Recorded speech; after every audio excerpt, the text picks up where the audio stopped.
Hello, hello. Going to be getting started in a few minutes. Yeah, hi Pete. I think we should be starting in a couple of minutes. I think we are having the participant joining. Zaki, I've just put it on YouTube Live also. If someone is not able to log in via Zoom, just share the YouTube Live link so that they can see on YouTube as well. Wonderful. We have a couple of minutes more, Zaki, and then you could we'll just start it up. Yeah, sure.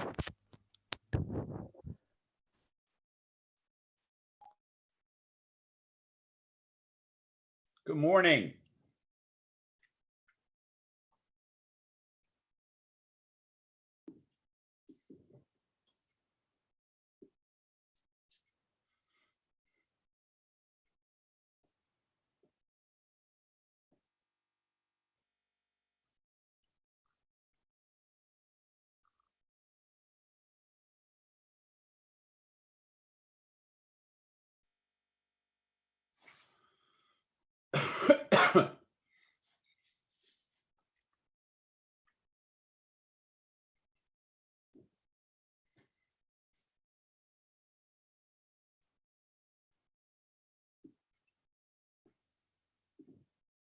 Lots of energy, yes.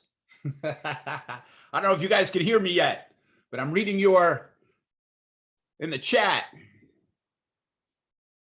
Looking good, everybody. Good evening. We're going to get started in just a few minutes if you can hear me. Awesome. You can hear me? Yes, you can. Well, then you know what? I think as we're waiting for everyone to log on, we should keep you entertained with some music. What do you say? All right, I agree. So as we're waiting for people to log on, a little old school, old like me.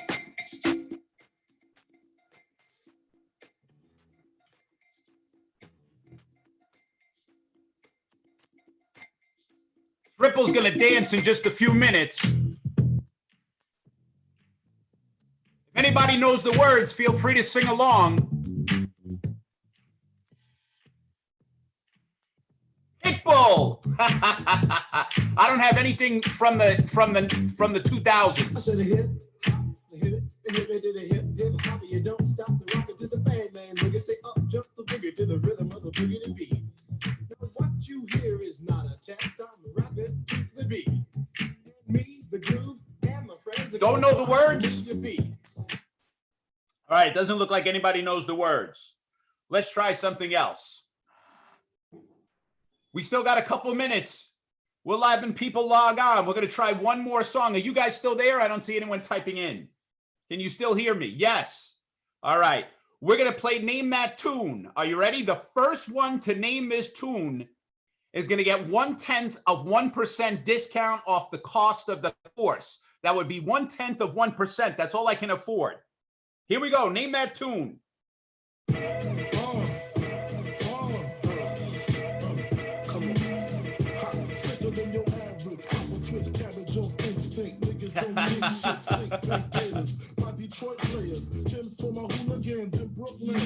All right, no biggie. Hypnotized. There you go. 1/10 of 1%. Payable over 50 years. Very good. All right. I'm getting excited. I don't know about you guys, but I am getting excited. All right, we'll play one more as we're waiting for people to log on. Something from your generation. Let's see.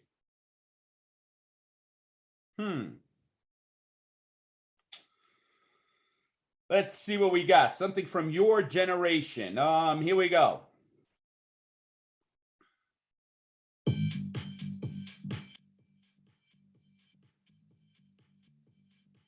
Losing it. There you go.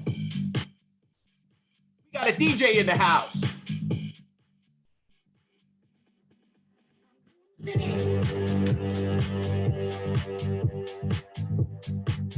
Well, we're getting ready to go now. Sripal, when you're ready, just let me know and I'll cut the music off. Yeah, hi Pete. I think we are all set. It's 8 o'clock. And Thank you so much. And we have a kind of participants what we were expecting. A lot of them are watching us on YouTube. Thank you so much for all our participants who have joined in. And first of all, thank you so much to Peter Olinto for taking out time for Simandhar Education, and for all the CPA enthusiasts in India who are watching us today live, and see what pandemic have done. And I never had a haircut, Peter, since last 3-4 months, and today I just got it. My father did that haircut, and I'm kind of little polished today in my webinars. Typically I'm not, so that's kind of motivation what I've got from you. So thank you so much. And so I think Peter doesn't need any introduction as such, and I would straight away start with the presentation. As you guys know, just a little bit, who all are not aware of Peter Olinto, he is one of the best instructors in the world. And yes, I am also a Becker alumni, so he is my teacher as well. So I am being honored to kind of present along with him. So it's an absolute pleasure and delight to have Peter Olinto at Simandhar Education. And thank you so much, guys. We will be unmuting some of them so that you can talk to Peter on some of the questions which you'll be having. On the evaluation front, on all the eligibility questions, I'll be taking care, and Pete will take care of all the CPA strategies, study strategies, the CPA sections. And I think over to you, Pete. I think a lot of them are waiting to hear from you. And today, they will not be hearing from Sripal. It will be more Peter Olinto today at Simandhar Education. Thank you so much, Pete. Thank you so much. Oh, thank you guys for having me, Sripal. It's I didn't realize you were a Becker grad. Congratulations. But I look way too young to have been your teacher. So I don't know. I'm going to have to see proof that I was actually your teacher at one point. But thank you, everybody, for joining us. I know it's in the evening, Sunday night where you are. So thanks for welcoming us into your home tonight. For those of you I don't know, I'm probably the world's proudest certified public accountant. But I will admit that I did not actually grow up wanting to be a US CPA. I'll spare you some of the details, but ultimately I went to university in the US at first, Florida State, to try to be a pilot in the Air Force. My brother flies jets in the Air Force. He's a colonel, F-16s, and it seemed back then a very exciting way to make a living until they actually took me up in a jet, and I quickly realized how afraid of flying I was. So that career path literally crashed and burned, and that was out. So I was fortunate. I had an uncle who was a partner with the Big Eight way back when it was the Big Eight. And at 18 years old, honestly, I did not even know what CPA stood for. The only thing I knew about my uncle, he had 2 big homes, 2 big cars, and he had this big fat boat down the Jersey Shore here in the US. And I was like, damn, what do you do again? And he said, I'm a CPA. I said, boy, I want to be a CPA too. I said, by the way, what does that stand for? So I got a quick education from my uncle, all about the opportunities that having a CPA will provide. I had a common misconception of what an accountant might do. And he quickly educated me. First of all, if you're going to make it to senior manager, the partner level, a lot of the business is about sales, bringing in clients, retaining clients, growing the business, etc., which I had no idea about. I thought you just had to be so technically savvy, but it really was having a personality and being able to attract clients, which appealed to me. But the thing that when I was in my early 20s, that really was the most appealing thing about having a CPA was all the different things you could do with the credential. So obviously, many of you know audit, tax, advisory, even within tax, there's individual tax, corporate, partnership, gift, estate, trust. Within audit, obviously, all the different industry areas that all the publicly traded companies are in. So, really, that's what was most appealing to me, to have that, picture it as a buffet and an opportunity to sample all these different things and find out, what is it that you really like? And then you could obviously pursue that. So I really wanted to sample different things and get a lot of training. For those of you who are fortunate enough to wind up working in public accounting at some point, you need to be politely aggressive with your career, in the sense that if you have an interest in, let's say, retail or entertainment or manufacturing or financial services, whatever it may be, when you're in public accounting, many times your employer may have audit clients or tax clients or advisory in these different industry areas where you can get experience. So it's, to me, I think in business, It's probably the best background you can have, in my opinion, best foundation anyway. I went on eventually. I got good advice in terms of studying for the CPA that I will pass along to you. But the first thing I will assure you of is that it is not, and I repeat, not an IQ test. If we had a two-tailed distribution of the IQs on this call, my IQ is in the left tail, but my work ethic is in the right tail. And what's really this is all about is really the dedication and the time and effort that you put in. I think the first tangible benefit that I saw of being a CPA, I also have a law degree here in the States. I went to Fordham Law in New York City. And when I applied to law school, I actually got personalized acceptance letters that referenced my background in public accounting, my CPA. And that was one of the differentiating factors that made me really actually get accepted to some of those law schools. Pretty much in the field of law, if anybody's interested in law, other than criminal law and constitutional law, just about everything else that I studied in law school, I had some experience with because of the curriculum I had to study for the CPA. So all the business law, so the contract law, a lot of the securities law, the bankruptcy law, the tax law, even things like property law, what we call US tort law, so suing for negligence, fraud. Really, I had such a great foundation from my studies in accounting that I did much better in law school than I would have otherwise. I found out that through the process of getting interviews while in law school, the CPA certainly helped me get more interviews with law firms. I had law firms comment that, they were interested in my background as a CPA and what I could offer their clients insofar as, obviously understanding of tax law and, a lot of their clients, obviously business law and tax law, there's a lot of overlap. As a young attorney, I then went back. I started my career at Deloitte as an auditor here in the States. Then I went to work as a tax attorney back to the Big Four for a short period of time, but I really wanted to have my own law practice. And as a young attorney trying to build up my law practice, I definitely got more clients into my practice because I had that CPA. I had multiple clients comment that the CPA, they figured I was hardworking, intelligent, and ethical.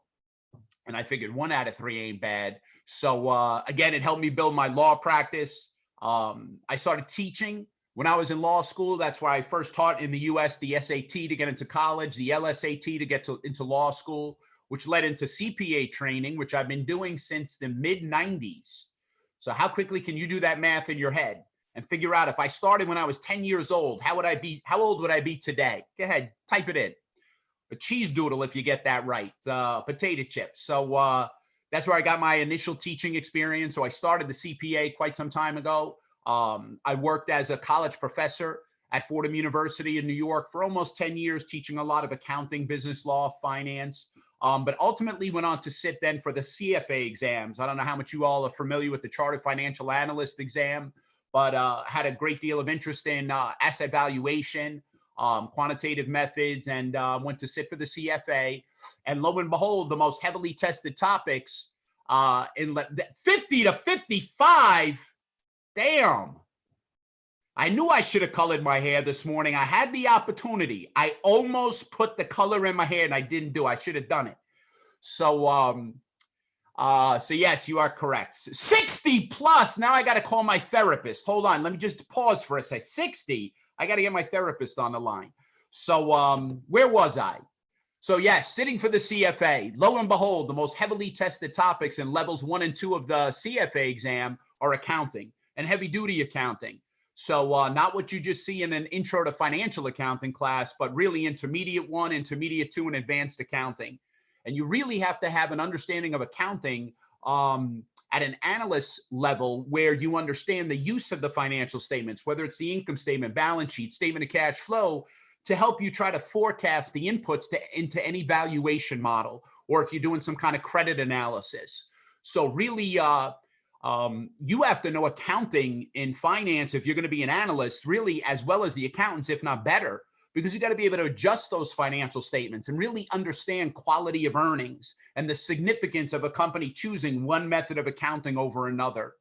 So obviously, as you could see, as a jack of all trades, I'm a big believer in the CPA and the background that it offers. For many people, the CPA might be the end all be all. Your goal is to be a partner in a firm and in an accounting firm. And, that may be the end of your education, but the accounting firms, as an FYI, the public accounting firms in the US and many places around the world, you will not be promoted to manager unless you're a CPA. Certainly not going to make it to partner, on the audit side, et cetera, if you're not a CPA. So, it's a matter of really putting in, the time and effort, the serious commitment, but being motivated. And I know in India, so many of you all do extremely well on the exam because you're very dedicated.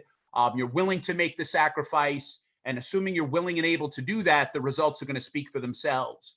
I always kid around with my students here in the States, but it's also filling in your family members and friends that you are going to have to make a sacrifice in studying for all 4 parts of the CPA, and that, that's going to require some Friday and Saturday nights where you may have to spend your evening in the library as opposed to going out and having a good time.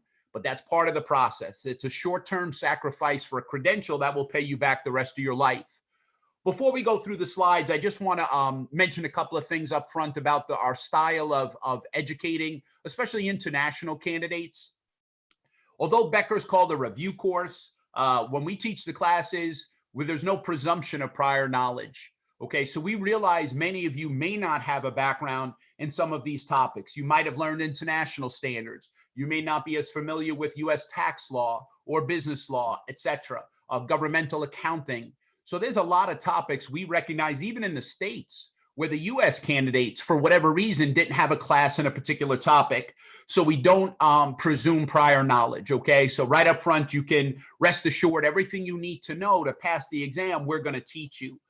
Pre-reading before lectures, at least, the online lectures that I provide and my partners over at Becker, Tim Garrity and Mike Brown, there's no requirement that you pre-read.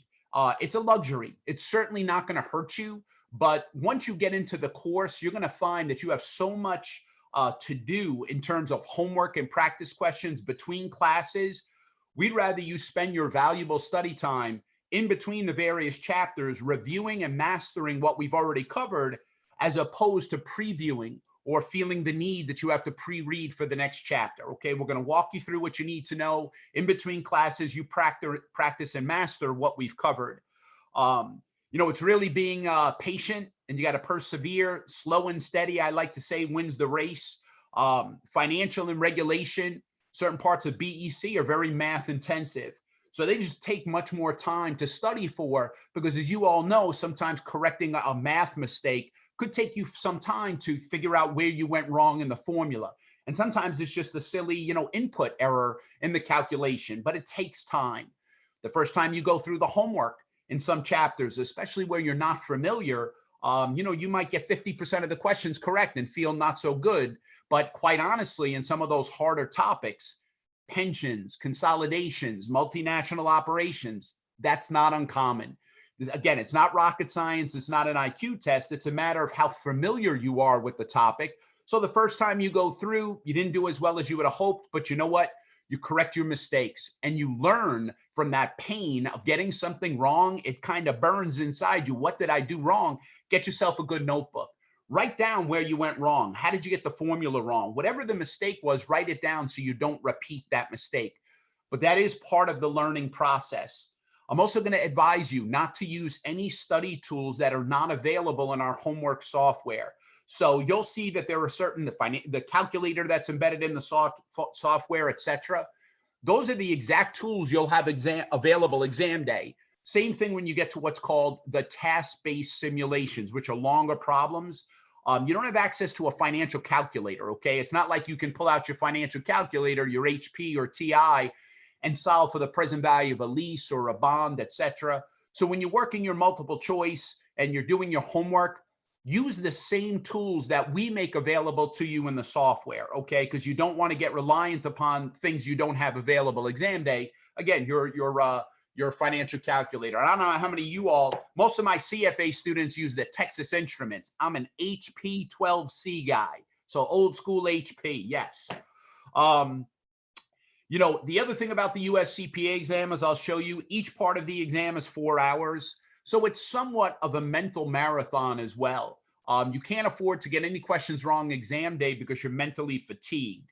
So why I mention that is we do break our course into smaller modules within each chapter so that you're not inundated with hours and hours of information, because it does become information overload. It becomes a processing issue to retain and really understand after you're studying for such a long period of time. But be mindful, guys, that exam day, it's not like you can show up and work a pension question and say, hey, you know what, I'm mentally fatigued, I'll come back tomorrow and I'll take the rest of the exam. So as you're studying, you really need to take your time and be able to sit down 4 hours uninterrupted so you can build up that mental endurance. When you study with the Becker course, it's not one size fits all. You can customize our course to meet your needs. So what I mean by that is most candidates, especially international candidates, anytime you're unfamiliar with the topic, the normal progression is you watch the lecture, then you will practice your homework questions, your multiple choice first. And then once you feel like you have mastery of the topic, you'll work and practice what's called the task-based simulations, the longer problems, because those problems are kind of like 5 or 6 multiple choice all squeezed together with a lot of given information.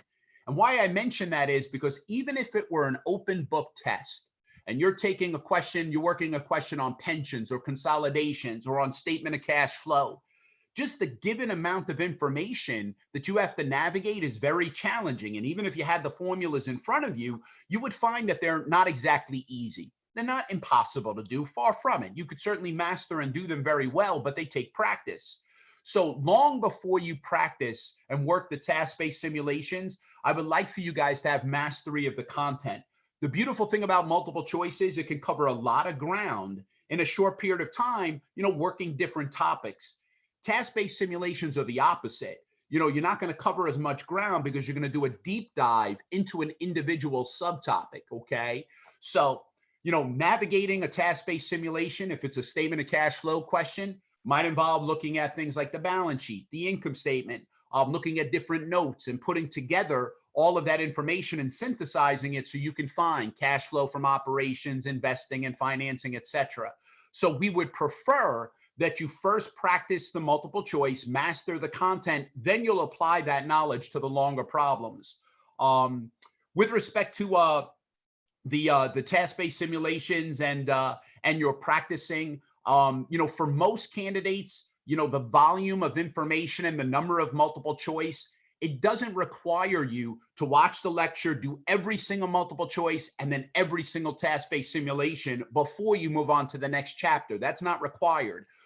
What you can do is, as you go through your first time through the homework, you can do every other multiple choice. You can randomly sample it so that you can get to your next chapter, on time. And then later on, when you review that content a second time, you can work the questions you didn't work the first time around.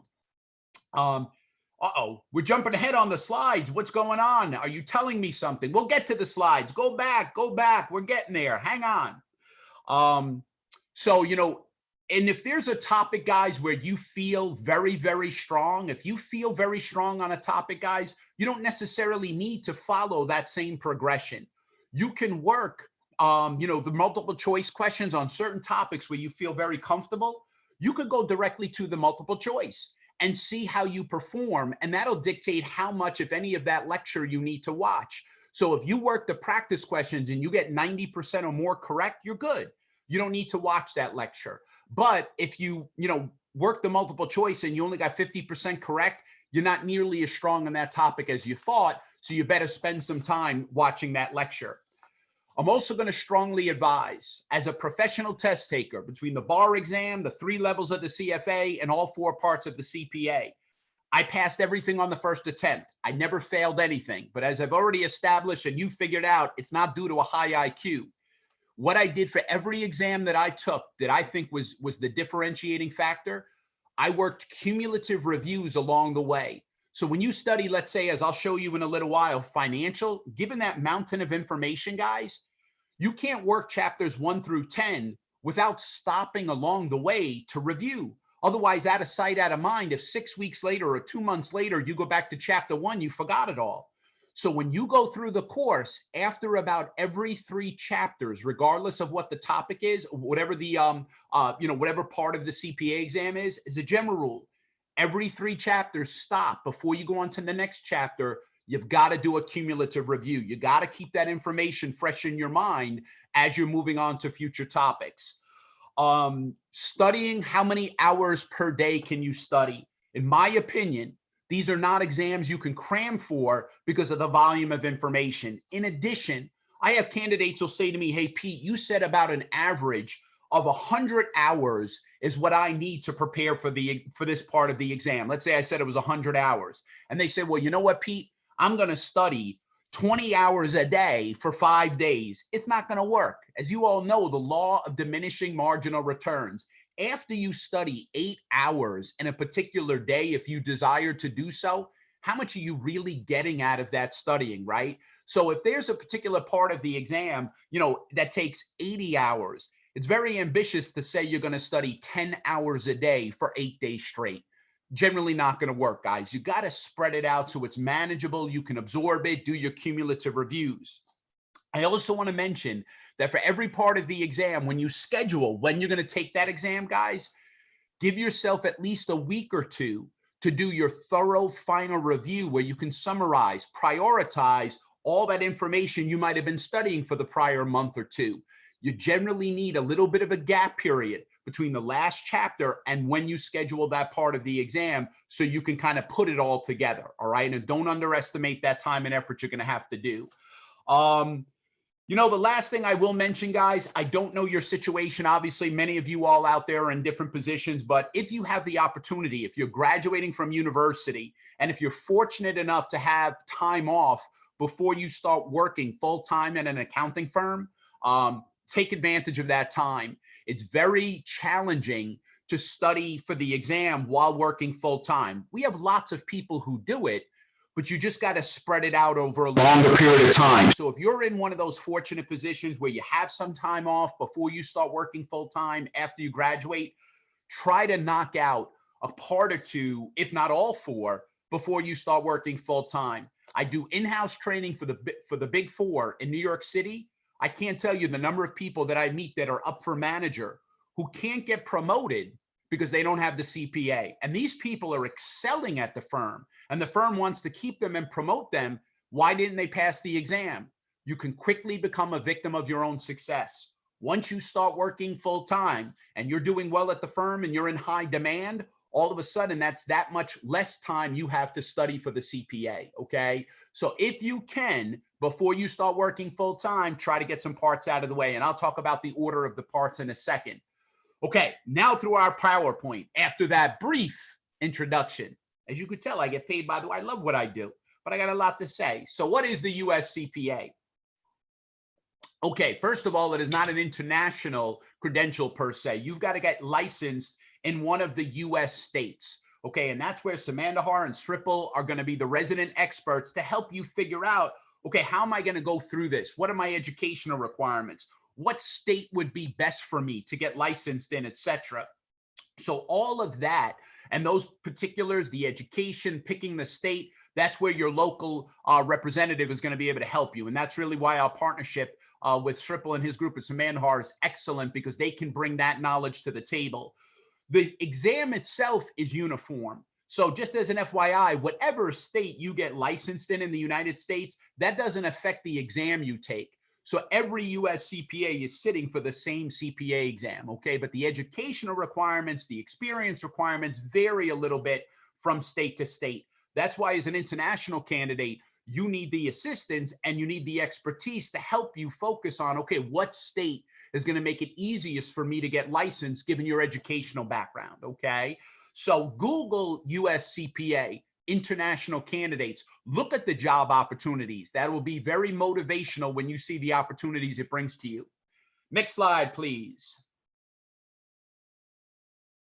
So the benefits and opportunities, this is really your starting point, guys. Being properly motivated to put the time and effort in, okay? So it's having the willingness, really. And this is going to provide you that willingness to do it. This is the opportunities that having a US CPA brings to the table. So the global recognition, the diverse opportunities, and it goes well beyond just the US accounting firms. Obviously, any company traded on a US exchange under securities law is going to require an audit. And then your opportunities to not only perform on that audit, but they're going to need taxes done, advisory, consulting services. So it's a great way to break into corporate America through having that US CPA. Lots of old US CPAs, just as an FYI. The baby boomers here in the United States that are on the verge of retirement or just about or retired already, they dominate the profession. So the law of supply and demand, guys, the demand for the US CPA is not going down, yet the supply of CPAs is going down. So that means, you know what that means, a shortage. And what does that do to the price that people are going to be paying for that commodity? Obviously, it's going to be going up. So that's a great thing for you all. Reciprocity is available with other accounting professional bodies. So if you're looking to have opportunities, multinational in a variety of different countries, having that US CPA, as you can see, will provide benefits to you. Okay, so whether it be Canada, Australia, New Zealand, Hong Kong, etc., and has that respect internationally. Next slide, please. The key organizations you need to know. Okay, so the AICPA, first of all, they're the ones who are responsible for the development of the content of the US CPA exam. Now, I do want to tell you, I know it seems far away, but what we're going to discuss today is really short term. This is only going to be for the next 3.5 years. The AICPA has already said in 2024, January of 2024, they're changing the content, format, and structure of the US CPA exam. So if any of you are still in university and you've got several years before you graduate and become eligible to sit for the CPA, the exam you all are going to be taking in 2024 or beyond is very different than the folks who are studying and taking the exam now over the next 3.5 years, okay? But that's the role of the AICPA. And we at Becker and Simandhar, we have a lot of information for those of you who are a little bit younger and just getting started at university. You want to see what that new CPA exam is going to look like? That information is already out there and available. That's the role of the AICPA.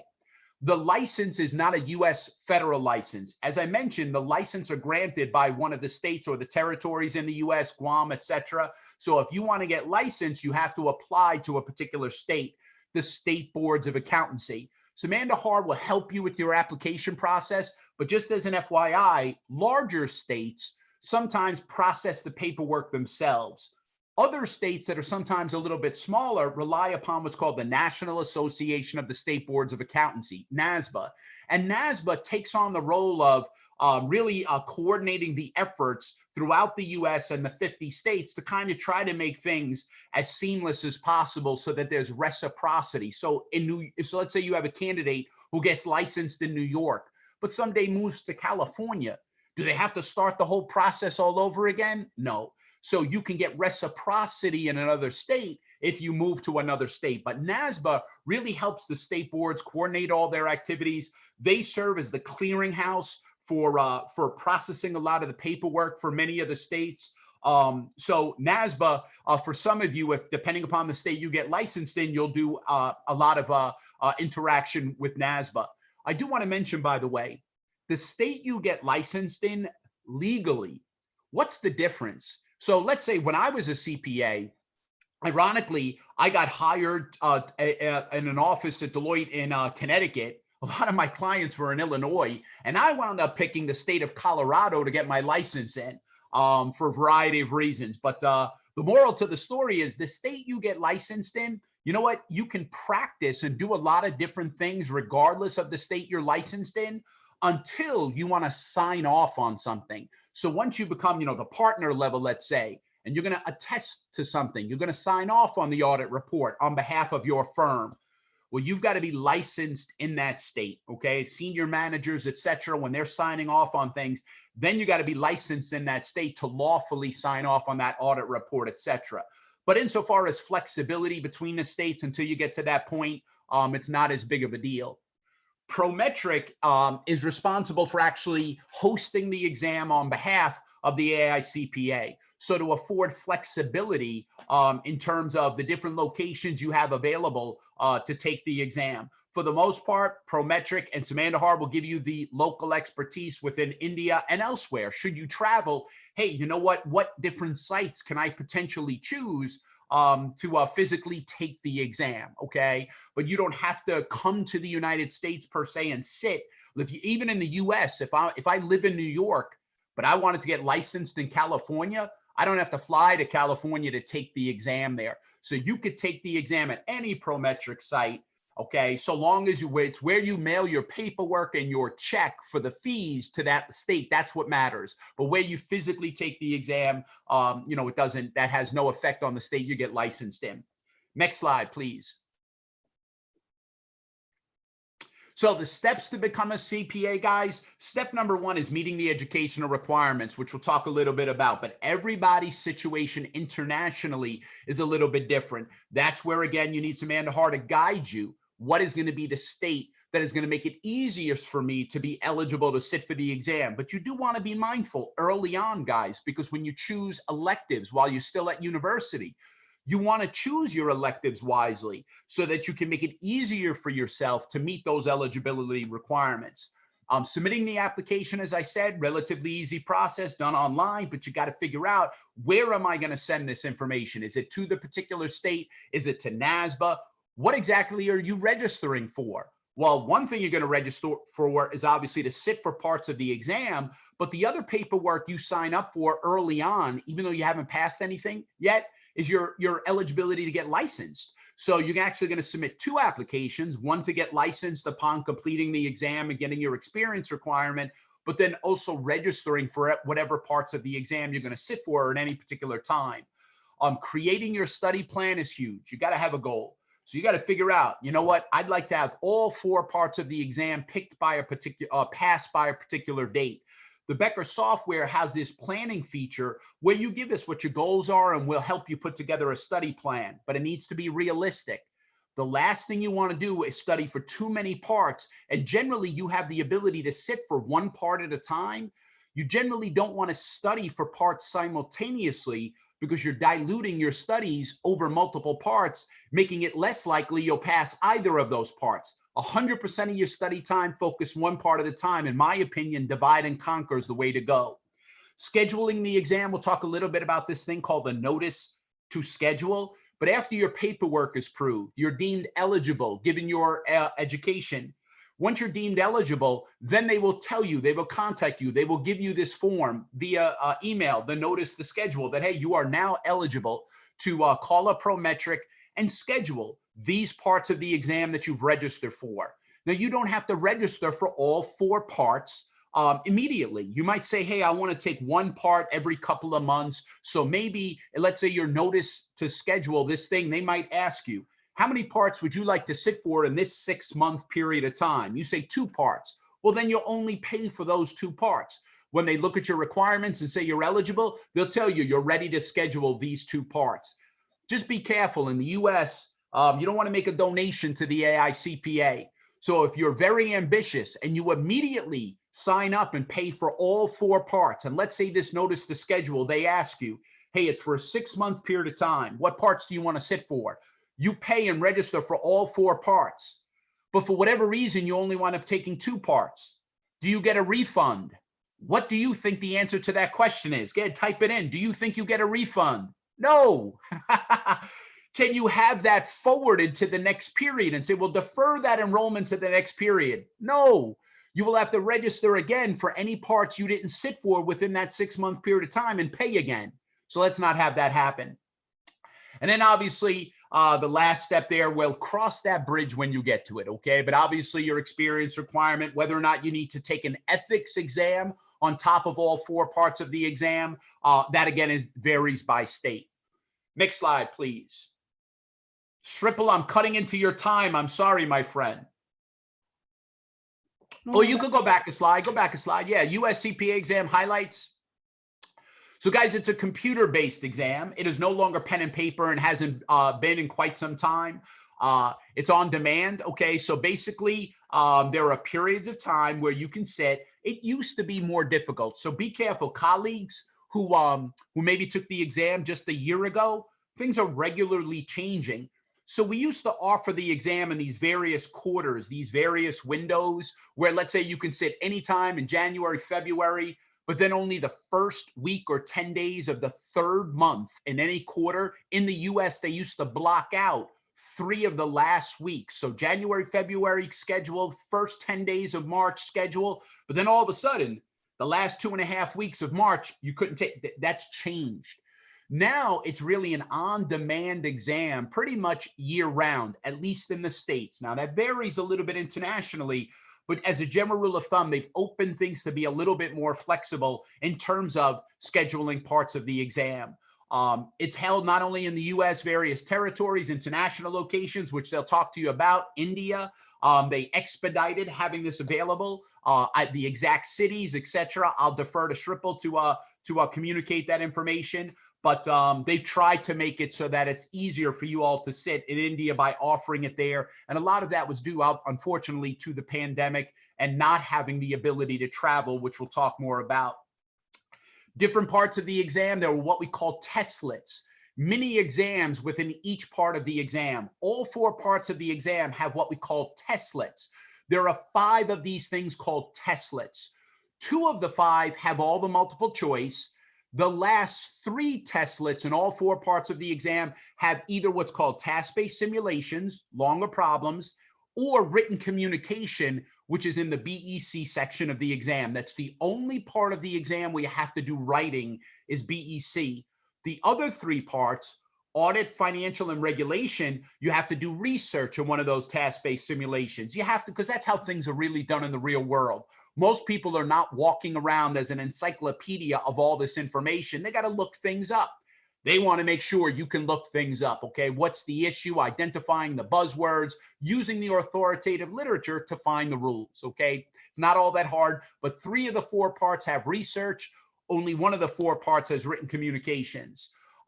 It's generally computer graded, even the writing. So why I mention that is, should you fail a part of the exam, it happens. You fail with a 74, even worse. You're a point away. People always ask, can I pay to have it regraded? What do you think? You think they'll take your money to have it regraded? Of course they will. However, what is your probability of going from a 74 to a 75?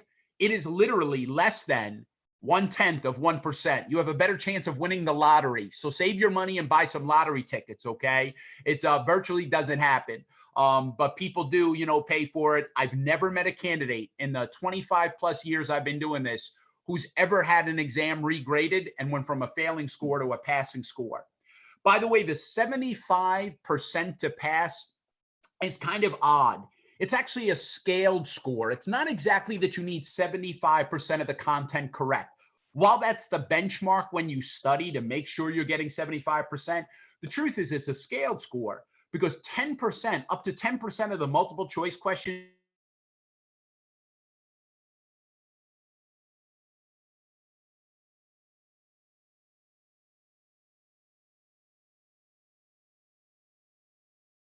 unmute. Sorry about that. I am trying to get the slideshow switched. There we go.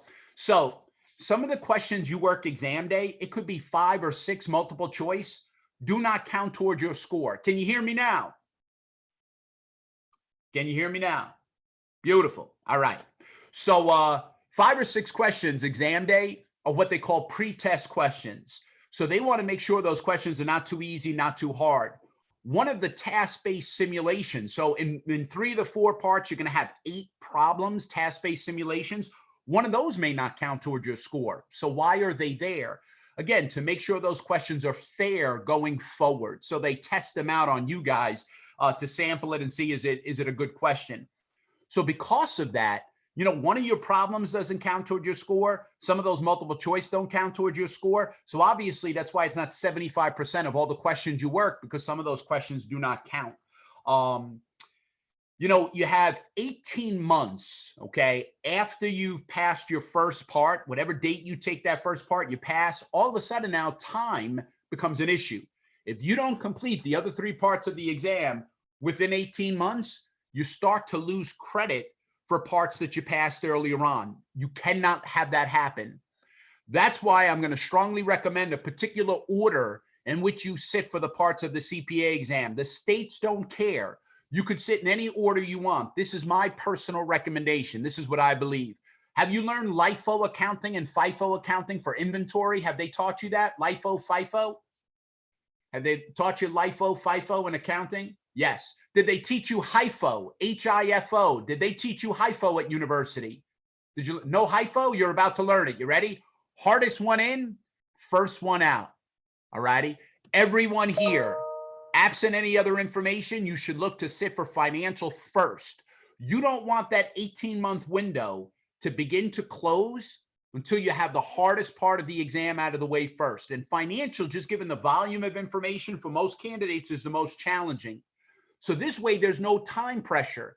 If you're studying for financial and you find you need an extra 2 weeks or an extra month, not a problem, because the window has not begun to close yet.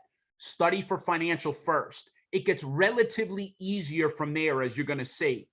I don't care what you do second or third, but the part you sit for last also has some value.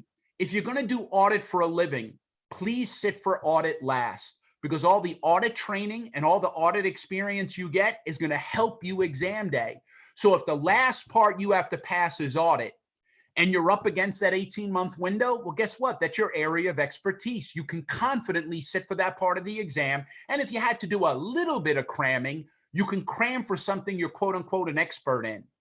If you're going to do tax for a living, then I would strongly suggest you sit for regulation last for all the same reasons. If you do individual, corporate, partnership, gift estate, trust taxation, if you're doing regular compliance work, you're going to be that much more prepared for the regulation section. Sit for that part last, okay? So the first part, financial, your last part should either be audit or regulation, depending upon what you do.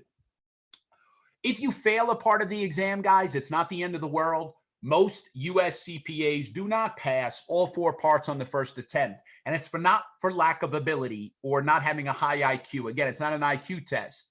It's probably because they're working full time, didn't have as much time to study, and you fail. The question is, if you fail a part, should you immediately resit for that part again or continue with the part you started studying for next? Well, the CPA exam, the results are coming out much faster than they used to. It's not like you have to wait 6 weeks to get your results. It could be on average maybe 10 days or so. So you're not going to have done much work studying for your next part, most of you. So if you get your results, I'd rather you stop while that information is fresh in your mind. The second time around, you study for it and you bust your butt studying for it. Don't rest on your laurels. If you were good at a part, make sure you maintain that knowledge. Don't neglect it the second time around. Obviously, what you didn't do as well in, you'll get a score report by content and by how the question was tested, multiple choice or task-based simulation. You'll be able to focus in on where your weak spots were and improve that. Go back. Second time around, while that information is fresh in your mind, that 72 is going to quickly turn into an 82, all right? I'd rather you do that. There used to be a delay in the time that you can schedule to retake a part that you failed. You see that thing that's crossed out there in red? They've done away with that. So your colleagues who may have passed the exam a year ago might tell you, oh, if you fail a part, you can't sit for it until the next quarter of the year, the next window. That doesn't apply anymore. Once you get your results and you are unsuccessful, all you got to do is re-register for that part and study for it again. And whatever date you're ready, you can take it. Okay. Next slide, please. The exam structure, as I mentioned, guys, you have 5 testlets. 50% of the exam is multiple choice. 50% of the exam are the task-based simulations. 2 testlets with all your multiple choice, so audit, business, financial, and regulation. The first 2 testlets you get are going to have all your multiple choice questions. Take that number, 72, divide it by 2. Half of those pretty much in the first testlet, approximately, the other half in the second testlet. Once you close the testlet, you can't go back. Okay, once you close a testlet, you can't go back. Insofar as the multiple choice questions go, you have an average of 1.5 minutes to 2 minutes per question, but I emphasize an average because some of those questions are easy theory. Easy in the sense that you either know it or you don't in 5 seconds. They might ask you, you guys ready? Cash collected from customers. Is that operating, investing, or financing cash flow? Well, in 5 seconds, either you know it or you don't. It's operating. Great. Operating. Wonderful. So you know what? That just saved you basically a minute and a half to work a more math intensive problem. They might ask you to calculate cash flow from financing, and they've given you all this distractor information about an operating investing, but it takes a while to go through all the facts. A math intensive question may take closer to 3 minutes. Okay. So be mindful. Those theory-based questions, even though you're given a minute and a half, you shouldn't be taking a minute and a half, because those questions are designed to be answered more quickly so you can save your time for the math intensive. Let's say it's a math intensive question. They ask you to calculate pension expense under US GAAP. Well, it's a relatively long formula. You got to search for all the information in the multiple choice. It takes you 3 minutes. Guess what? You get a number that is not one of your answer choices. Pick your favorite letter and move on. Do not work it a second time. Why not? Because let's say you work it a second time and now it just took you 6 minutes to work that question. Best case scenario, it counts towards your score and you get it correct. Even if it counts towards your score and you get it correct, you know what? You just spend 6 minutes on a question. What's your internal body clock going to do? Tell you you need to speed up. Your heart starts racing a little bit faster. And what would have been easy, now all of a sudden starts to become more challenging because you're rushing and now you're making silly mistakes. Reason number 2, you don't work that question a second time. Can you imagine if you spend 6 minutes on a question and it doesn't count towards your score? Think about how awful that would be, right? So when in doubt, you move on. If you remember nothing else from today's session, when in doubt, you move on. Okay, your task-based simulations, guys. You have on average 8 questions, okay? 8 problems that are going to be separated amongst 3 testlets, okay? So you might have 2 or 3 long problems within a testlet. Let's say it's the financial section of the exam. You get to financial, you open up a testlet, number 4, and it's got 3 task-based simulations. 1 on operating cash flow, 1 on consolidations, and 1 on pensions. And you're like, Pete, you know what? Operating statement of cash flow, gosh, that's the first one. Boy, I didn't understand that very well. It happens. You don't have to be an expert. You don't need a perfect score. Okay, you need a scaled score of 75. So you know what I'm going to suggest to you? If that first problem you open up in that task-based simulation and that testlet is the more difficult of the 3, work it last. Don't work it first. Listen, if you're going to rush and run out of time in a testlet, let's rush and run out of time on something you weren't going to do well in anyway, right? Spend the bulk of your time on the 2 problems you know the most about. Let's try to get all those questions correct. And the one you didn't know much about, well, guess what? You'll try to get some low-hanging fruit, get the easy points, but you know you weren't going to do well there anyway. And then you know what? I got to move on to my 5th and final testlet. You'll close it and say, no problem. All right. But you got to work those questions, those problems in the order that's best for you, not the order that they show up within that testlet per se. All righty. Written communications, guys, as you guys could see, the scoring for BEC is slightly different. 50% multiple choice, 50% on the other 3 testlets. 2 of those 3 testlets is 35% of the exam. That's the problems, probably in cost of managerial accounting. 1 testlet in BEC, one of those testlets is going to be written communications, which you'll have 3, and that's 15% of your exam. So when you practice and you work your mock exams, guys, you want to allocate your time based upon point value. I'm going to take 2 hours, 50% of the exam, allocate that to multiple choice. I'll take 2 hours and allocate it to my testlets. I have 8 problems in those 3 testlets. Okay, I'm going to take those 8 problems and I'm going to spread them out over X number of minutes. You have 120 minutes. That'll tell you on average how much time you have per problem. Now, that's about 15 minutes per problem, okay? Now, just like the multiple choice though, some problems may not be math intensive. They might be theory based. So while it's allocated about 15 minutes, quite honestly, it might take you only 7 minutes because there's no math involved. Then you should take the extra 8 minutes allocate it to one of the problems that maybe is more math intensive that actually might take 20 to 25 minutes, okay? So again, an average of 15 minutes doesn't demand that each problem be worked in 15 minutes, okay? And that's the advantage of working mock exams, because as you get closer to exam day, that's when you need to be conscious of timing, how much time you're spending on each individual testlet, how much time you're spending on multiple choice versus problems, and then how much time you're allocating to each and every problem within each and every testlet. That comes at the back end of your studies. When you initially start studying for the CPA exam, do not time yourself. You're there to learn. Those initial multiple choice you do are there to teach you, reinforce, master the content, not rush through it. You're not getting the value of the homework questions if you're rushing through it. Don't worry about time. Time will become far more important as we get closer to taking the mock exams and then allocating our time. Okay, as you do your cumulative reviews, the second time through the content, you're a little bit more conscious of time. Okay, speed comes with mastery. Speed doesn't come with rushing. Okay, speed comes with mastery of the content. Next slide, please. All righty, so this is what I was mentioning earlier about the testing windows.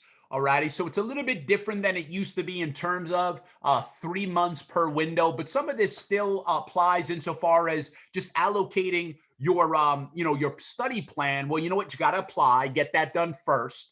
But you know what, your application process doesn't prevent you. You haven't been approved of yet, but you're anticipating, given the expertise that Sripal and his team are going to provide for you, that hey, you're going to get approved. You can start studying, even though you haven't been approved of yet. Okay, you haven't got your NTS yet. That's fine. This notice to schedule in most states, not all.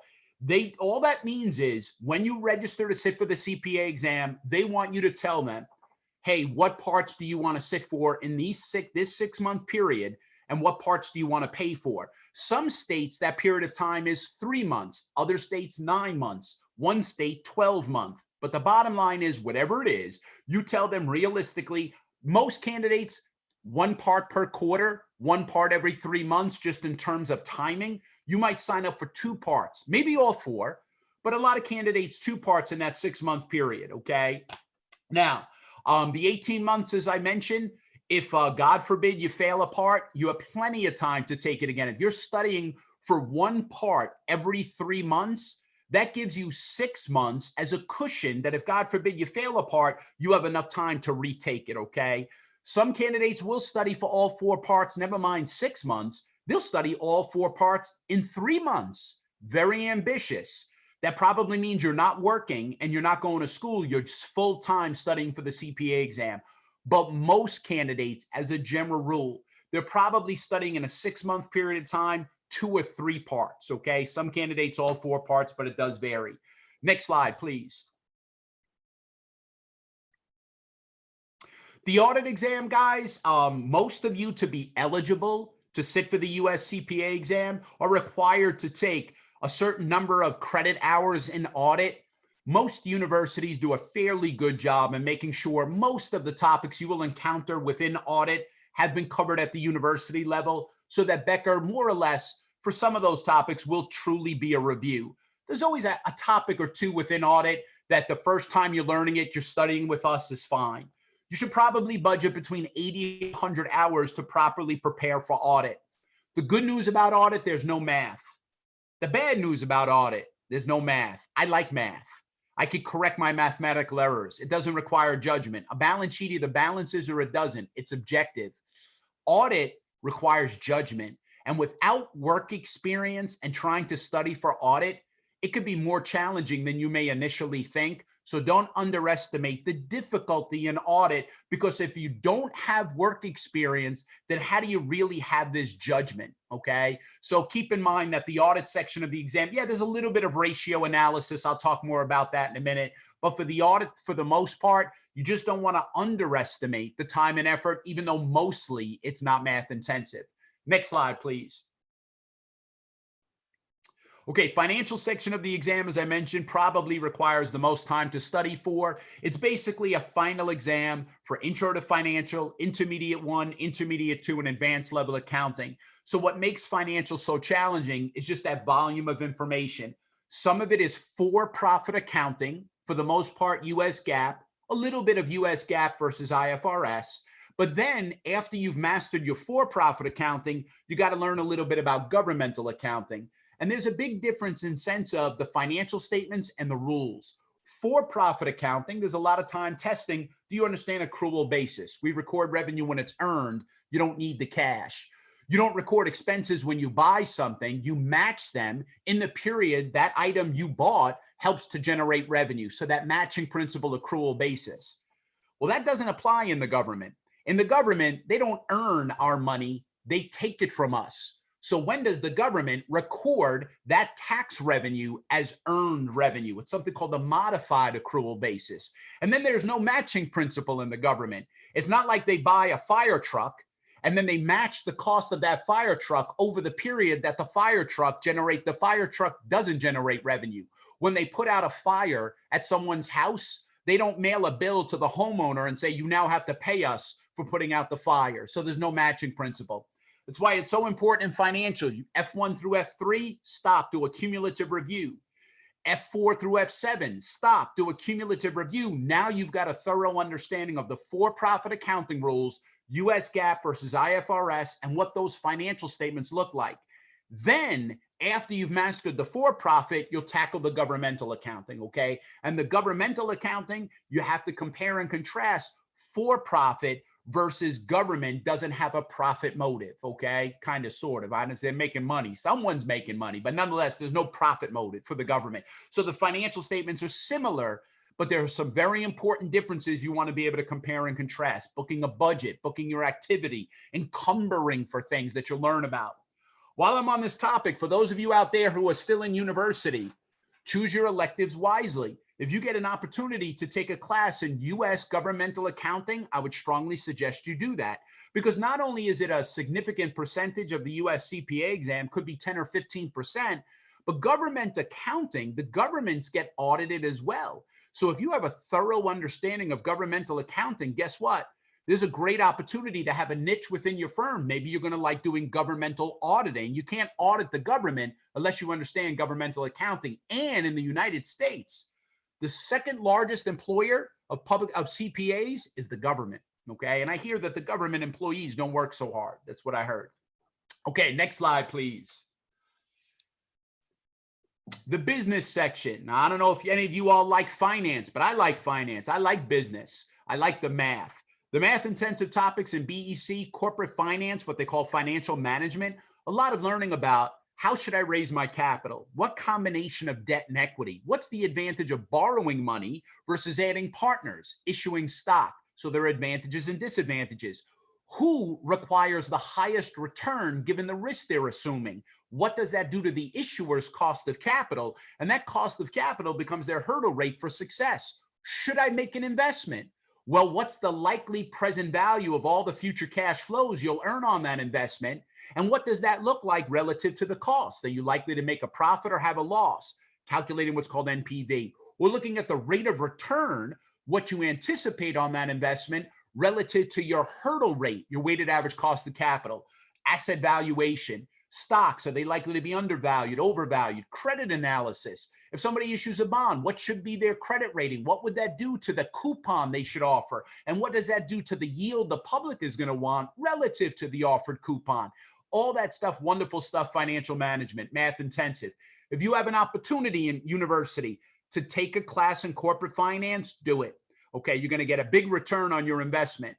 Financial statement analysis, a lot of ratio analysis. Somebody said, hey, audit has some math, your ratios.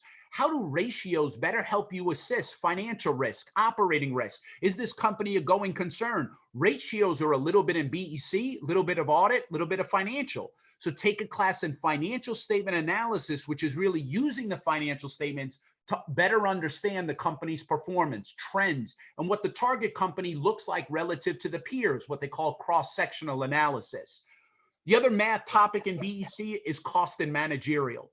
Cost and managerial, a lot of you in the US, the requirements require a class in cost and or managerial accounting. Okay, so a lot of your budgets, variance analysis, understanding variable costs, fixed costs, etc., not a big deal. Then you got a little bit of corporate governance, which has a lot of ethics, understanding risk management. You've got a little bit of IT, and then you also have some economics, macro, micro, global economics. So as you could see, 80 to 100 hours, because just by sheer volume of information, BEC doesn't have as much information. And it's kind of split between theory and math, not a heavy lift for most candidates. So you should budget about 80 to 100 hours. Again, if you have class electives you need to take, financial statement analysis is a great class to take, as well as corporate finance. Okay, I think that will help you not only BEC, but your career as well. Next slide, please. The last part of the CPA exam is regulation. This is dominated by tax, US tax law, and it's not just individual tax. Many states, some states only, and many of them only require one class in taxation. And that one class is usually focused a lot on individual tax. Well, that's only a small part of taxation on the CPA exam. You also have to understand the corporate and partnership tax as well, in addition to gift, estate, and trust.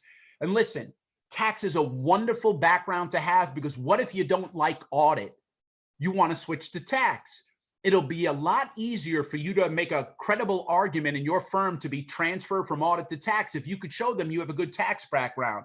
So everyone who's still at university and you have classes to take an advanced class in taxation. You want to learn about the taxation of entities, okay? And when the average person hears you're a US CPA, what are they probably going to assume you're an expert in? Tax. All right, so please take a second class in taxation. 60% really of the taxation of the regulation section is tax. The last 30-40% is a combination of ethics and business law, and that's US business law. It's not very difficult, but there's a lot of business law. So there's contract law, securities law, bankruptcy law, a little bit of what we call tort law, understanding negligence and fraud, etc.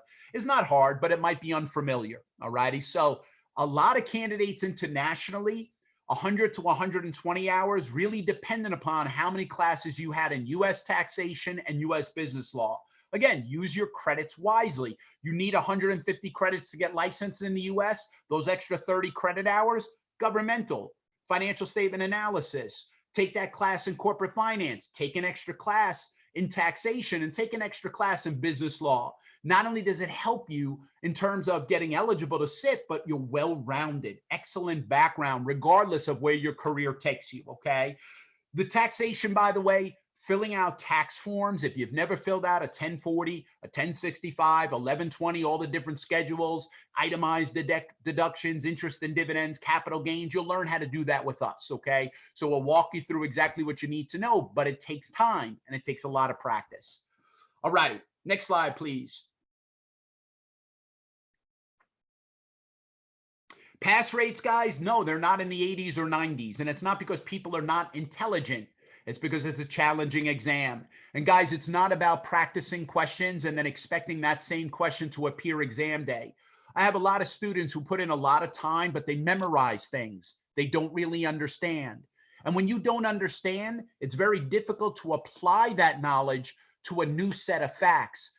Guys, the task-based simulations you work exam day are not going to be exactly the same as what you're studying and practicing for the exam. You're learning and mastering the rules so that no matter how they ask that pension question, that bond question, that lease question, no matter how they ask it exam day, it's a math intensive topic. How could they make that a theory question? They can.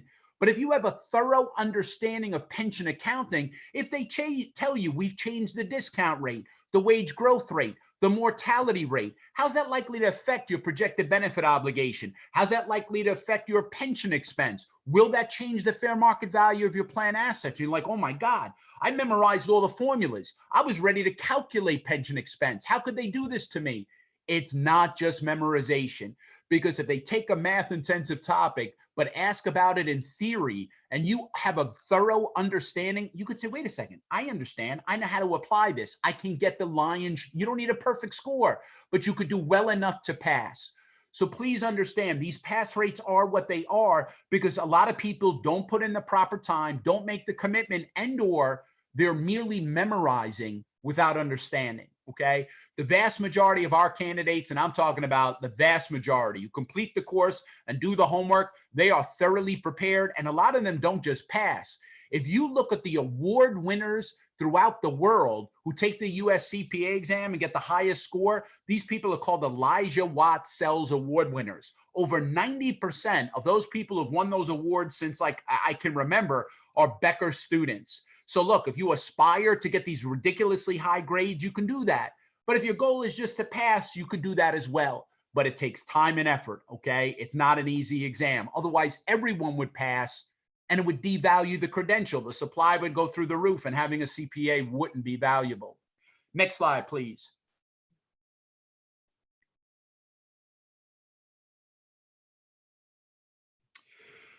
Guys, you know what? Sample the course, talk to your peers, Google Becker, Google the instructors, see what the feedback has been.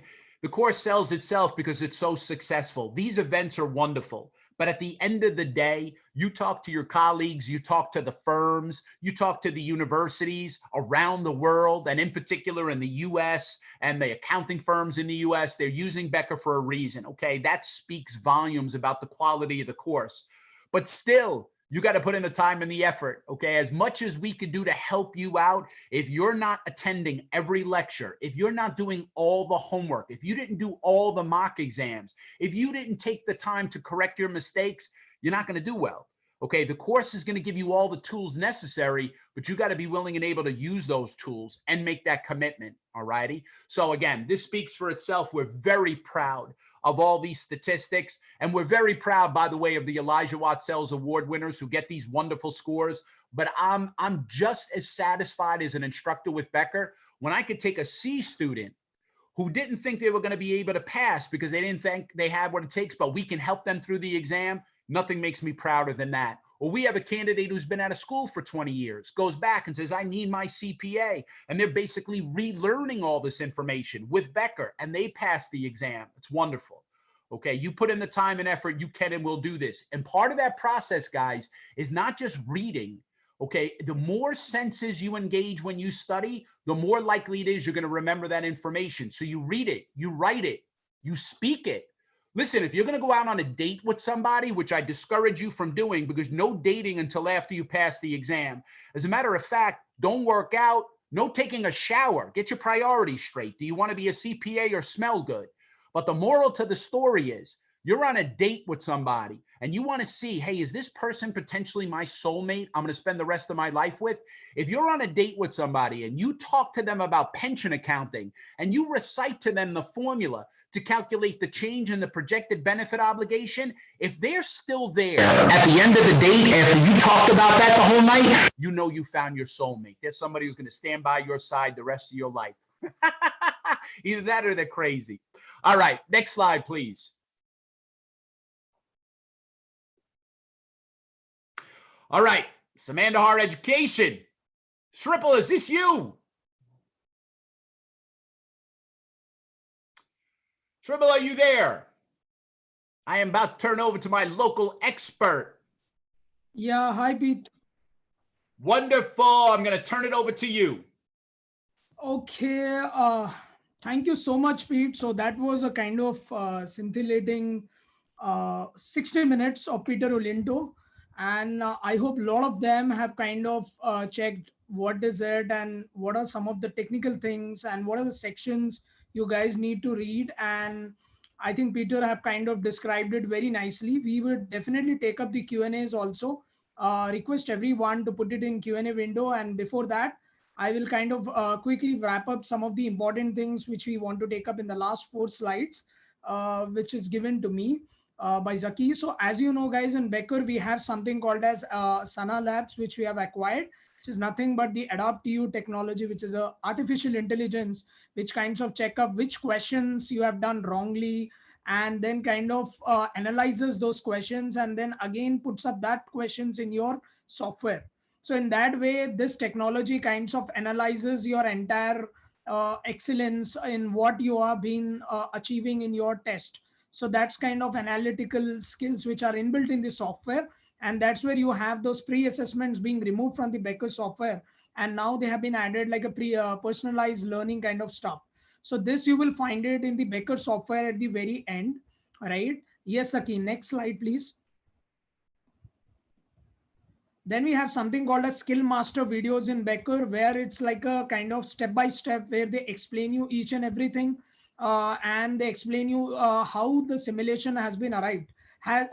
Already Peter Olinto has spoken about how the simulation looks like, right? So the sims are nothing but like those essay questions which we have. There is a case law kind of questions, and then they ask you to answer with certain options.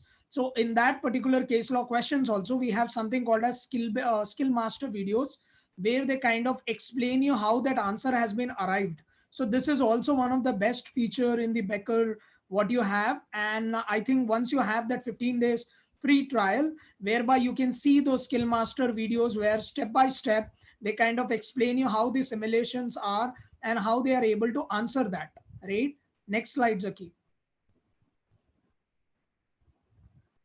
And the same stuff which is there of a simulated exam. So you have 3 simulated exams per section, right? So one is a comprehensive review to design to help the students identify the areas of opportunity. So that's where the time is allocated. So the Becker product kind of mirrorizes how the AI CPA exams looks like, right? So that's where they have designed it in such a way whereby you can understand that also. So 3 simulated exams are there. When we are talking about simulated exam, they are the mock test.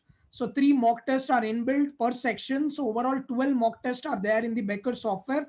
I think we have explained that in the Simandhar portal also once the guys enroll with us. So typically there I have done a kind of brief explanation about how the Becker product is. And here in the presentation, we are just giving a glimpses of that. So there are overall 12 mock tests inbuilt in the product. So 3 per section. Next slide. Then what are the education requirements? I think this is one of the questions which a lot of the candidates are having the question. So as you know, for writing the CPA exam, you need a minimum of around 120 credits. So every year of your graduation is converted into certain number of scores known as credits. So first year of your graduation gives you 30. Second year of your graduation gives you 30, and final year of your graduation gives you 30. So overall 90 credits you get for a graduation, and then you have an additional 30 or 60 according to what you have done. So if you have done a Master of Commerce, and if you have done a post graduation, you get 60 credits. If you're a chartered accountant, you get 60 credits. If you're a chartered accountant inter, you get 30 credits. If you have done CA inter and CA final group 1, you get additional credits for that. If you're an MBA, you get 60, right? And if you're an MCOM, again, as we have said, you get a 60 again. So this is how your 90 plus 60 requirements are there. Overall, in order to get the license, you need 150 credits in order to in order to get your licensure. But in order to sit for the CPA exam, you don't require 150. Neither you require 120 in some of the states. Even with 90, you can sit for the CPA exam, provided you give an undertaking that you would meet your balance 30 credits. So there are certain state boards where you have that kind of facility. Even with a graduation, you can still sit for the CPA exam. So there are some evaluation agencies which gives you 120 with a BCom. Some evaluation agencies doesn't give you 120, even if you're a BCom in a NACA accredited thing. So there are a lot of technicalities like that. But if you're a graduate, you don't need to worry. You kind of, if you have a graduation with some of the lot of the accounting subjects, I think you should not have any problem in writing the CPA exam. You would be straight away eligible to write for the CPA exam, right? And then the evaluation and all those assistants of licensing and all, I as in Simandhar Education, we would help you around in that. So you don't need to worry even on the licensing front. I myself a licensed CPA. So we have a team of licensed CPAs who kind of guide the people once they pass the US CPA qualification, right? And so that's what about is the education requirements what we have. Typically this is one of the section which we would take up very stronger in detail, and we never kind of answer it instantly, but rather goes through the documents and then kind of tell you. But to be honest, if you're a BCom with some of the accounting subjects, I think you should be straight away eligible for CPA exam. Even if you're a non-accounting grad like a BSc or a BTech, you can still sit for the CPA exam, provided you do a bridge course, which we normally recommend once the student kind of, or a professional enrolls with us. And then, so if he's a BBA, BBM, or BTech, so they can still be eligible provided they do our bridge course once they enroll with us, right? Next slide, Zaki. Then we have something called as Simandhar live classes. Apart from the Becker product, what you have seen from Peter Olinto and Tim Getty. So typically the Becker product has the recorded classes. Apart from that, we have our own live classes, which we give around 450 hours together for 4 sections. And so far audit, BEC and rec. So we have different faculties on all the 4 sections who kind of guides the students apart from the recorded lectures of Peter Olinto and Tim Getty. And that's where I think Pete was telling me that Sripal also passed with Becker. So I had that time the recorded videos. So we didn't had a live platform now. So, but here there is an excellent facility, like we have the Simandhar live classes. So whereby we kind of take the classes apart from the Becker videos. So you have the Becker product. Apart from that, you also have the Simandhar live classes, which are completely in detail and in depth of the concept and all. And it kind of explains you more beautifully in that particular way, wherever you are having some kind of issues and all. And we have a kind of study groups also of Simandhar, whereby we have FAR, audit, BC and rec. So over 24/7, I am definitely available. Along with that, you all have all our students in the groups. So whereby if you have any questions, you can put up in the group. We take it up from that group and then we answer it. So that is the kind of strength we have. So apart from a world-class product like Becker, we have equally one of the very dedicated and passionate faculties of Simandhar Education, who are all triple qualified, all India rankers, chartered accountants, and are well equipped and available 24/7 to help you around. Yes, there might be some times that we might not be available. Thus, we have groups. So apart from Simandhar groups, you have Facebook groups of Becker also. So enough training is given in that particular way.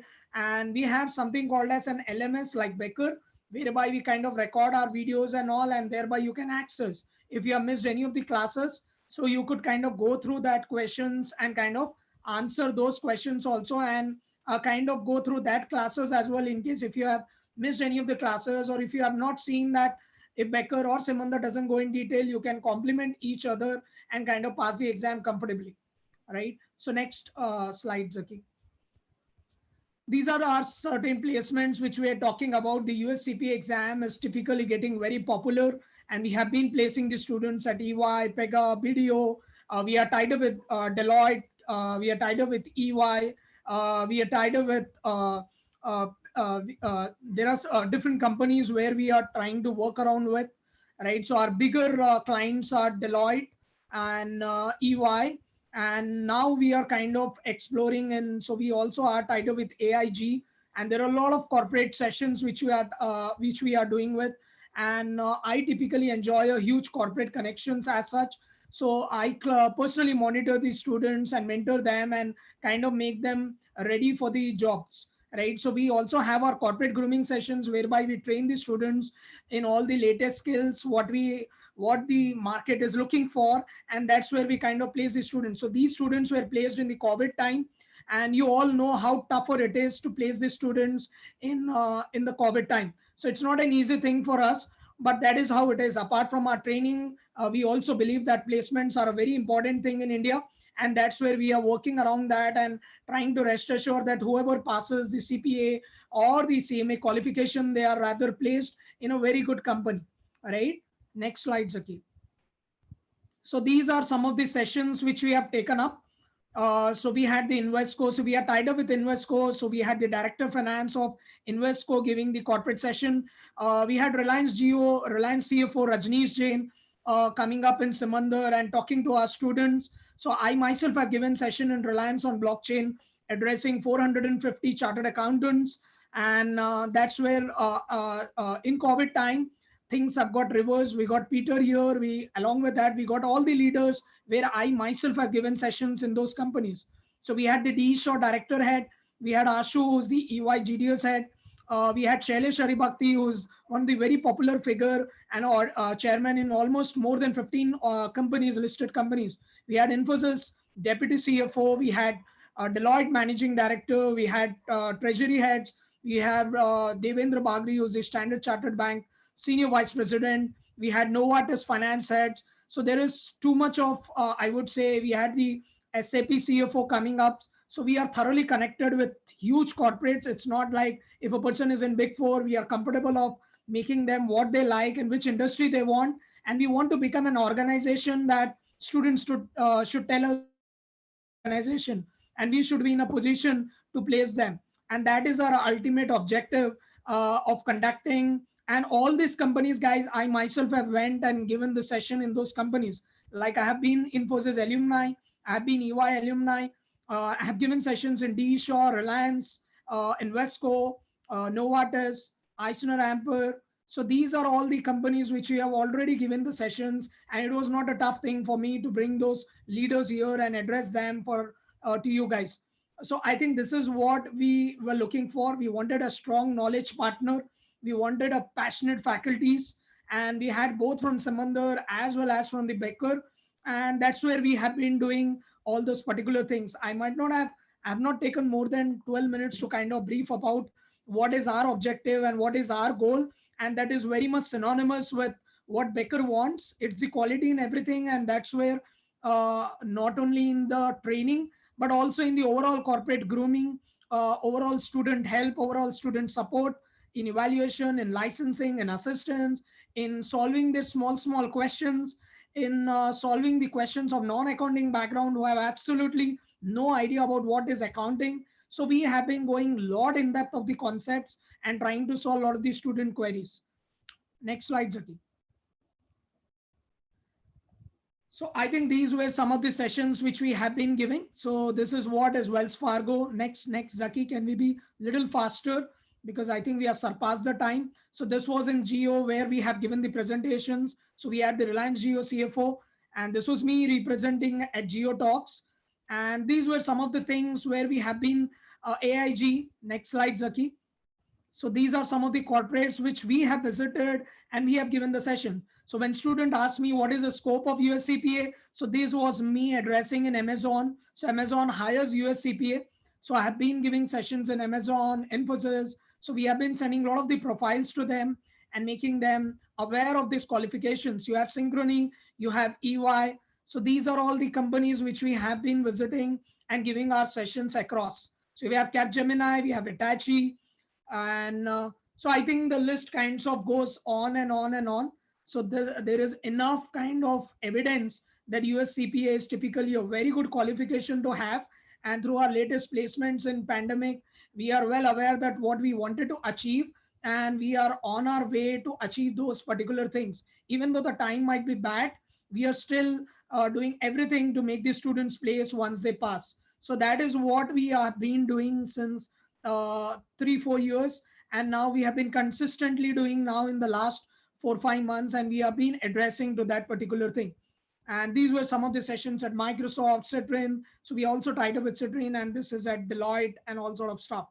So I think I will rest my presentation here because I don't take normally much time. So it's more than 15 to 20 minutes, and I'll give up to Q&As because I want to understand the questions if you have, so that Peter and I kind of take it up in this last 10-12 minutes. So 9:40, we'll kind of wrap this up. And sorry if I've taken more than 15 minutes because I expected that I'll close up in 10 minutes, and we'll take up the questions now. Yes. So Peter spread some light on simulations, how to analyze the question and how to process. What if we do not know one or the other blank? Can we put a 0? How will it be graded? What if we leave a simulation blank if we run out of time? Yes, Peter. Yes. So for the simulations, what we generally recommend, I like to joke, I call it legalized cheating, in the sense that long before you read all the facts, which can be very overwhelming, the given information, we strongly suggest you read the questions first so you can see what the topic is. You can then, before you read the facts, well, it's going to jog in your memory. Well, it's a pension question. Oh yeah, what's that formula for pension expense, etc. So if you see a question before you read the facts and you know you need to calculate something like pension expense, you might want to write down that formula so that when you read the facts, you're reading them in context And then this way you can ignore distractor information. So the task-based simulations, we have these practice questions where we walk you through the solution, and this skills practice is there just to do that very thing. They also, the AI CPA, when they create the task-based simulations, instead of it being like a long problem where there's only one question and you either get it all right or all wrong, the task-based simulations are broken into little subparts, which by their very nature then gives you credit for partial credit for getting a portion of that question correct. So the common example I normally give, and again, it varies by topic, but let's say it was a question, statement of cash flow. And ultimately, a statement of cash flow is there to give you the change in cash. Well, long before you calculate the change in cash, you got to calculate operating cash flow, investing cash flow, financing cash flow. So the beautiful thing about the task-based simulations is rather than just ask you, calculate the change in cash. No. They'll break it down into these little subparts so that you can get partial credit for those intermediate steps along the way. And then if you make a mistake along the way, they might then tell you, hey, for this final piece, calculating the change in cash, they might tell you, assume that operating, investing, and financing were these numbers so that this way you don't carry a mistake through the entire problem. But that, guys, you will learn as you practice all the task-based simulations. You'll see the different ways that they're asked to make sure you're getting partial credit. You leave nothing blank. Even if you don't know anything, you got to guess. You got to leave yourself time. Even if it's a topic where you're weak, you should still be able to get some points. I call it low-hanging fruit. So even though it's not your area of expertise, you're going to rush through it, just by virtue of having studied that topic, you should be able to answer maybe a part or two of that question, but you leave nothing blank. Okay, even if you have to guess, you're going to guess. Yeah. Is it too late for a 25-year-old CA final to start CPA? So I don't think so. That is late. So 25 years old is not late. And CPA doesn't take more than 12 months to 13 months. If you kind of prepare sincerely, you follow Becker, you follow Simandhar, and you follow whatever advices which have been given, I don't think so it should take more than 13 months or 12 months to clear the US CPA examination. And if you're a student, if you're a working professional, I think what Pete says, it might take more than 1 year to kind of complete it. But yes, if you want to go, if you want to finish it in the first shot, so you need to give certain time for it, right? Okay. I think there are too many questions and I'm just losing out, Peter.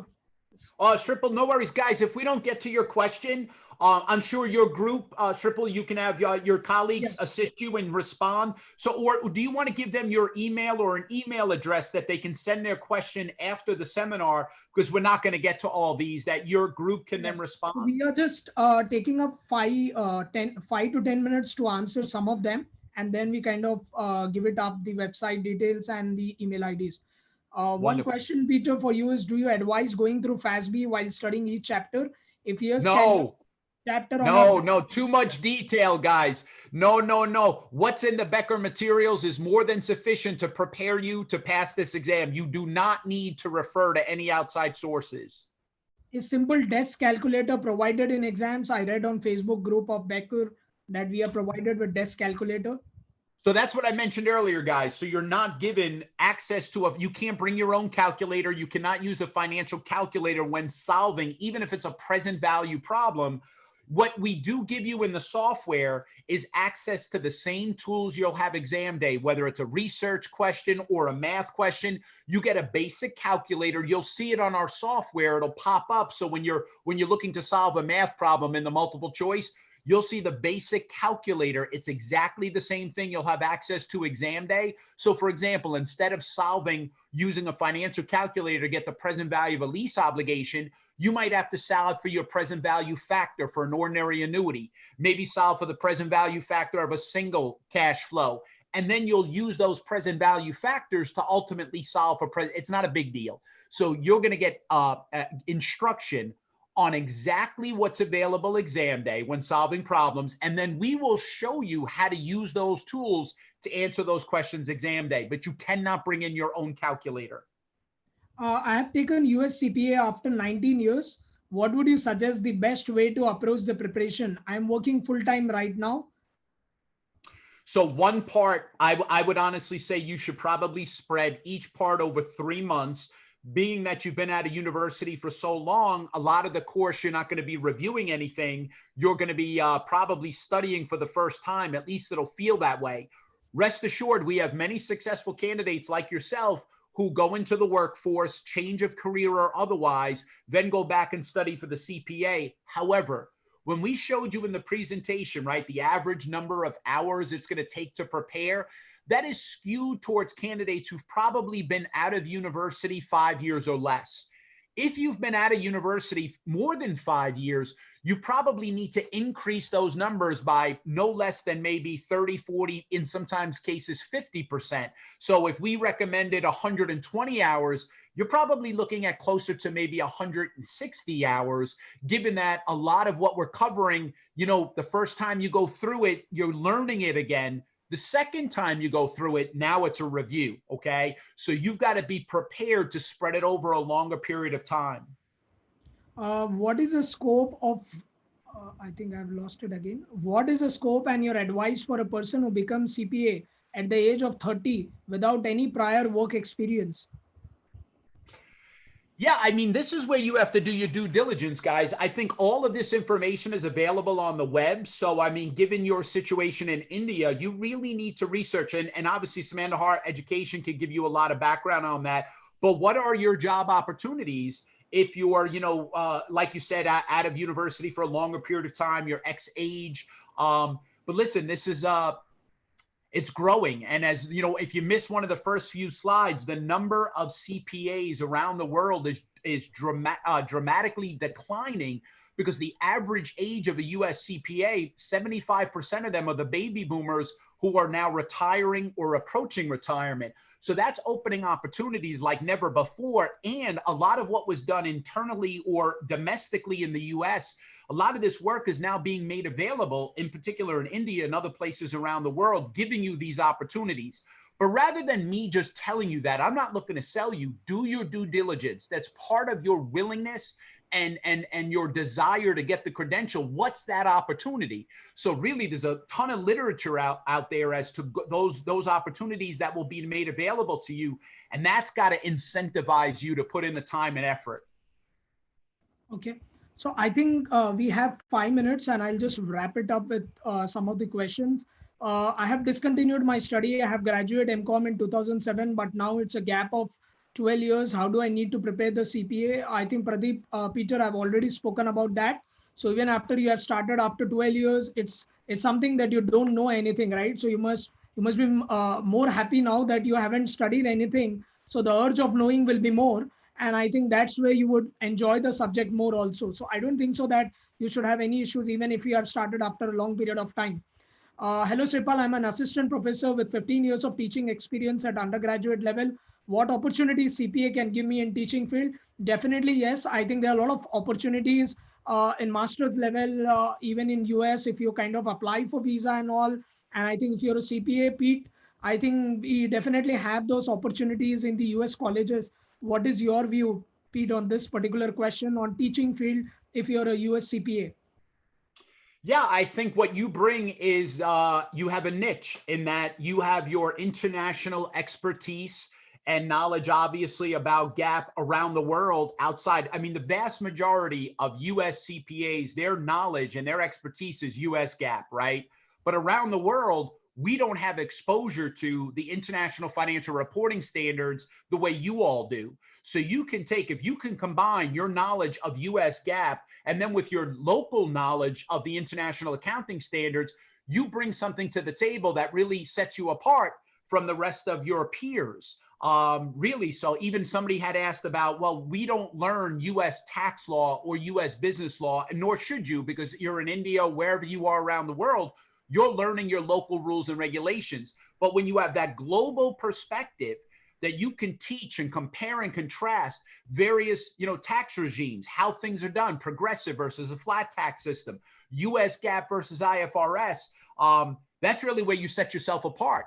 And that gives you opportunities not only with respect to teaching accounting, but even in like finance. when I teach for the CFA, the standard rule is international financial reporting standards. So your ability to bring to the table a global perspective really sets you apart.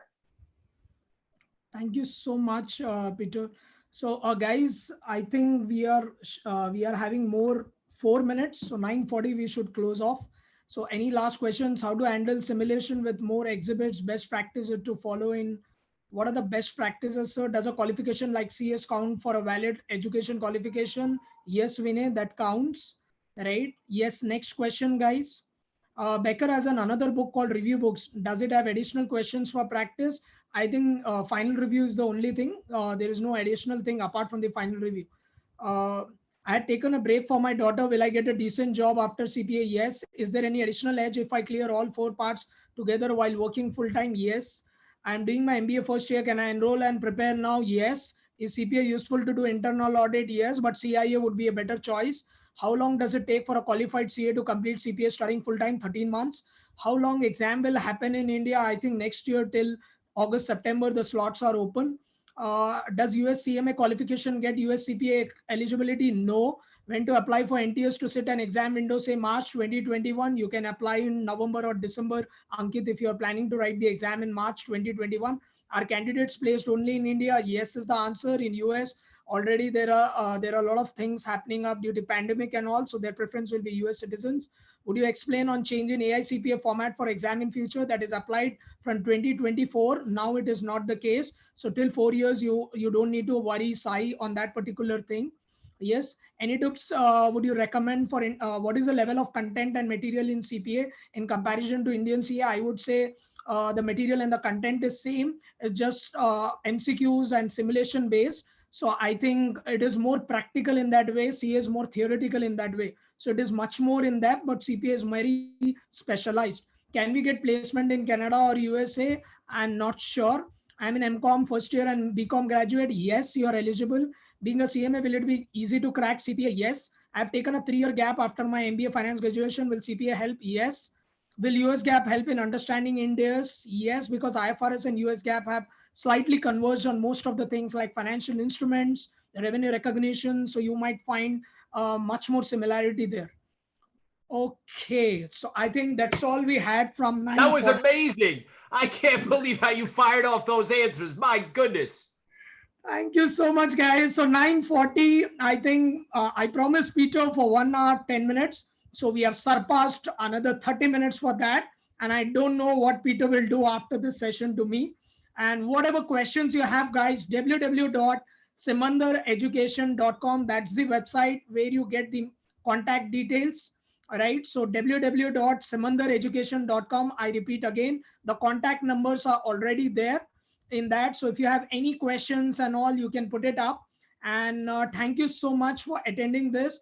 And a big thank you to Peter Olinto for taking out time. It's almost like 1 hour, 45 minutes. I don't think so Peter has spent so much of time ever in any of the presentations. So I'm not sure what will happen after this session. I hope, Peter, you had a great time with the students. I still had a lot of queries which I couldn't answer. As always, whenever I'm taking a session, I always have that rapid fire round, which I had in Deloitte also once in the roadshow, where I had 45 minutes continuous questions. So today I didn't wanted to take it up. So after your session or kind of, we can email you guys on all those queries. Thank you so much, Pete, again.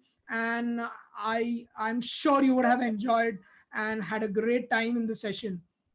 I did. Thank you so much for having me. I want to wish you guys all the very best. You can and will do it. Slow and steady wins the race. Make sure you're properly motivated. What's your incentive to doing it? And keep that goal out there in front of you to remind yourself why you're putting in that time and effort. But thank you all. I wish you all the very best. Sripal, thank you so much for having me. Any questions? Again, Simandhar Education is your local expert to answer all these things. So I will defer to them. And again, wish you all the best.